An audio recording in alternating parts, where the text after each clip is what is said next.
그래서 우리의 복음은 하나님 나라, 천국을 가져오신 하나님 나라, 그 천국이 어떤 곳이냐, 또 그 천국으로 말미암아 우리에게 주어질 것이 무엇이냐, 어떻게 하나님 나라에 들어갈 것이냐, 바로 예수님을 믿는 것인데, 예수님의 뭘 믿냐? 예수님이 바로 우리 새 언약을 이루어지게 하는 중보자고, 그 피를 흘리신 분이고, 그분이 어떻게 이 언약의 피를 흘리셨냐? 이것이 어떻게 이루어졌냐? 부활로서 확신됐고, 이 부활은 예수님께서 한 것이 하나님이, 이 모든 것이 뭐야? 하나님이 하셨다고. 하나님이 하신 구원의 역사를 우리는 믿기만 하고 언약의 피 가운데 언약의 당사자가 되어야 되는 것이고, 그렇게 언약의 당사자가 되기 때문에 우리는 장차 올 그날, 장차 마지막 그때를 준비하면서 어떻게 해요? 믿음의 길에서 벗어나지 말고 끝까지 신앙생활하는 것, 이것이 바로 우리에게 주신 복음의 내용입니다.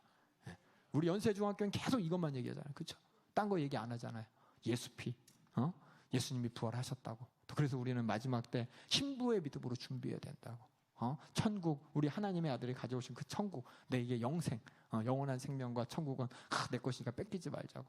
내 안에 천국이, 하나님의 나라가 이루어졌으니 절대로 하나님 나라의 백성으로 살아야지, 이것을 벗어나면 안 된다고. 이게 우리 연세중학교에서 계속해서 우리가 매일 듣는 복음 맞죠? 그걸 이제 제가 이미 들은 거 제가 다 아실 거예요. 다 아실 건데, 예수님의 복음서 있잖아요. 복음서에서 제가 이렇게 예수님이 하신 말씀 중에서 이렇게 분류를 해봤어요. 분류를. 그래서 여러분들이 이렇게 복음에 대해서 이 4가지 설명해 보세요. 그러면 다 설명할 수 있어야 돼요. 그냥 천국이요. 예수님께서는 인자라는 언어로 하나님의 나라의 주권자로 이 땅에 오셨어요가 아니라, 그로 말미암아 예수님께서 그 천국이 무엇인지, 또 그 예수님께서 그냥 갑자기 딱 온 게 아니라 정말 하나님의 약속대로 오신 메시아라는 걸 여러분이 분명히 아셔야 되는 것이고, 예수님의 죽음이 그냥 언약의 피가 그냥 단순한 언약의 피인가 보다가 아니라 새 언약의 피. 어느 정도 새 거냐? 비교 대상이 있잖아요. 새 거면 뭐하고 비교해야 돼요? 모세의 시내산과 비교하고, 모세의 시내산에 그 언약을 어긴 이스라엘 백성들의 발자취를 쫙 보세요. 발자취를 어겨서 하나님과의 언약을 완전히 어겨버렸잖아요. 그런 하나님께서 새 언약을 맺어주겠다고 은혜로서 우리의 기회를 주셨고, 그 언약을 위해서 예수님께서 이 땅에 육신을 입고 하나님의 아들이 오셔서, 하나님께서는 뭐예요? 그 예수가 죽도록 넘겨주시고 또 일으키시면서 하나님께서 우리 벌레 같은 인생, 죄인 같은 우리 인생을 어떻게 살려보겠다는 그 사랑이 이 예수님의 죽음을 통해서 나타났고, 그래서 우리는 그 죽음을 대할 때, 그 언약의 관계 가운데 예수를 믿을 때 우리가 얼마만큼 믿어야 됩니까? 어디서부터 구원받았고, 그 구원받은 우리가 그러면 어떻게 살아야 되는지. 예수님께서 분명히 죽으신 이유가 우리 죄 때문에, 우리 죄를 담당하시기 위해 죽으시면서 우리 죄를 다 속량해 주셨습니다. 다 대속해 주셨어요.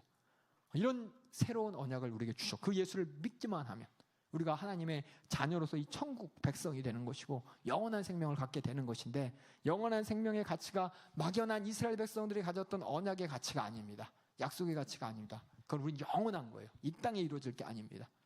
이런 엄청난 언약을 우리가 가졌는데, 우리가 이스라엘 백성들처럼 하나님 말씀 무섭게 여기면 큰일 나죠. 그렇죠? 우리는 언약은 이스라엘 백성들과 비교할 때 정말 우리는 엄청난 걸 가진 겁니다. 엄청난 걸 가진 만큼 그 책임을 다해야 되는 겁니다. 근데 그 책임 다 하지 않으면 어떻게 됩니까? 책임 다 하지 않으면 그 이스라엘 백성들이 당했던 멸망과 저주의 수준이 아니에요. 우리는 더 큰 저주와 더 큰 심판이 기다리고 있습니다.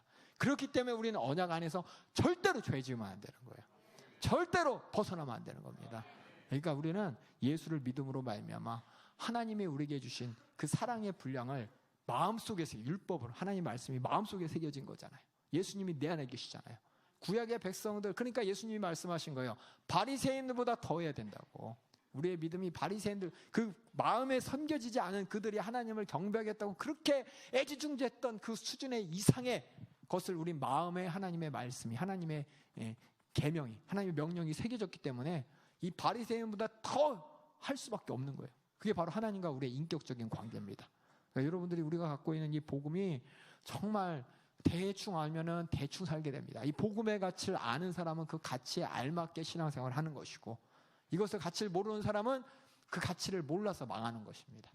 가치를 아까 얘기했잖아요. 수많은 순교자들이 어떻게 예수님의 명령을 지키고 이 복음을 전하다가 목숨을 내놓고 살았는지. 왜? 하나님이 주실 이 천국이 너무나 가치 있기 때문에 이 땅에 내 목숨 내놔도 정말 아까울 것 없는 가치를 내가 가졌고, 그 가치를 주신 하나님이 나를 위해 하신 이런 역사를 바라볼 때 그렇게 안 하면 안 될 만한 은혜 입은 사람인 거예요. 은혜 입은 사람.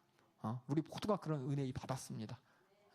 여러분이 받은 은혜가 어쩌다 그냥 예수 믿은 게 아니라 이 예수 믿어서 하나님의 자녀가 되기 위해서 하나님이 이루신 그 모든 구약의 역사와 예수님이 이 땅에 보내신 그 역사 앞에 우리는 하나님 앞에 한 말도 못하는 거예요. 한 말도 못하는. 근데 저는 한 말 했었어요. 몰라가지고 이 정도면 됐지 뭐. 공예배 안 빠지고 다 드리면 됐지 뭐.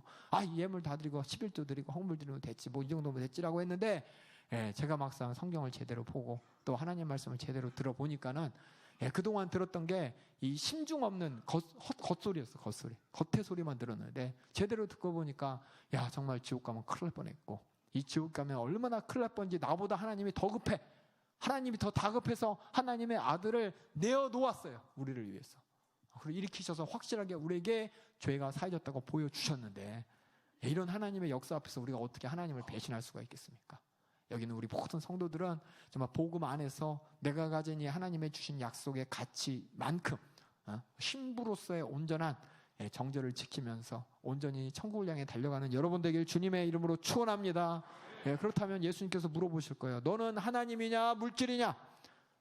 너의 믿음은 정말 바람 흘러가고 세상 흘러가면 휘청휘청거리면서 풍랑이 오면 넘어지는 모래 위에 지은 집이냐? 반석 위에 지은 집이냐? 반석 위에 지은 집이 안 되기 때문에 짓기 위해서 우리가 모여서 말씀 듣고 은혜 받고 하나님 말씀 그 계명대로 사는 거예요. 우리는 이스라엘 백성보다 더 철저하게 살아야 되는 겁니다.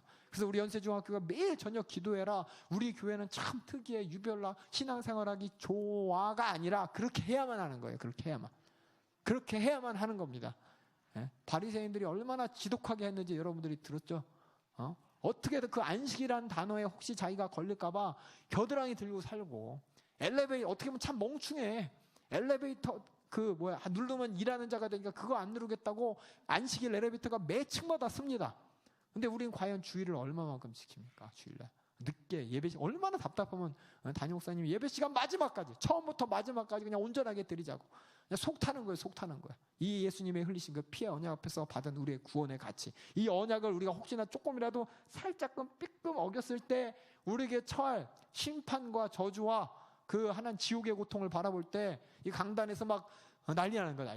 막 안달나는 거야. 저 좀 끝까지 예배 좀 드리지. 그거 못 찾고 옷 입고 나간다고. 그러니까 예배 시간이나 모든 행사 가운데 그 아쉬운 부분이 조금만 나타나면 이거 이렇게 해야 되는데 왜 못하냐고, 더 잘하자고 막 이렇게 하시는 것이 정말 하나님께서 주신 은혜의 분량이고 우리가 다 같이 따라야 될 하나님 앞에 지켜야 될 우리의 의리고 언약의 의리입니다. 언약의 의리. 이런 우리 연세의 중앙교회에게 주신 이 말씀의 정신, 우리에게 주신 하나님의 이 믿음의 분량을 여러분들이 다 똑같이 지켜가면서 절대로 한 사람도 타락하면 안 되고 낭망하면 안 되고 말씀 가운데 벗어나면 절대 안 됩니다. 그 뒤엔 분명히 심판이 있어요. 심판. 근데 우리는 절대 심판 앞에 깨달을 때 빨리 회개하고 돌아옵니다. 회개. 빨리 회개하고 돌아오고 절대로 죄와 저주와 사망에서 지옥에서 건지신 그 은혜 앞에서 우리는 그 은혜의 분량을 자꾸 참 은혜의 분량이 잘 안 잡혀요. 그렇죠? 저도 옛날에 요만큼 솔직히 말해서 한 요만큼 잡혔어요. 요만큼. 은혜지 은혜. 근데 좀 시간이 지날수록 그 은혜의 분량이 점점 커지고 앞으로 더 커질 거예요. 근데 그 커지는 분량을 담임 목사님이 보여주고 계시잖아요. 어느 정도까지 커야 되는지. 우리가 담임 목사님 말씀대로 하나님 명령대로 순종합니다. 만약에 담임 목사님 말씀이 성경과 틀린 것이 있다면 여러분들이 얘기하세요. 근데 성경 말씀 그대로 하시잖아요. 우리가 성경 말씀 그대로 천국 가는 그날까지 정말 하나님의 이 심정을 가지고 우리를 사랑하고 아침 문자, 저녁에 문자, 그렇죠? 문자 아침에 받으시죠? 저녁에 받으시죠? 여러분 남편이나 아내분이 그렇게 해주세요?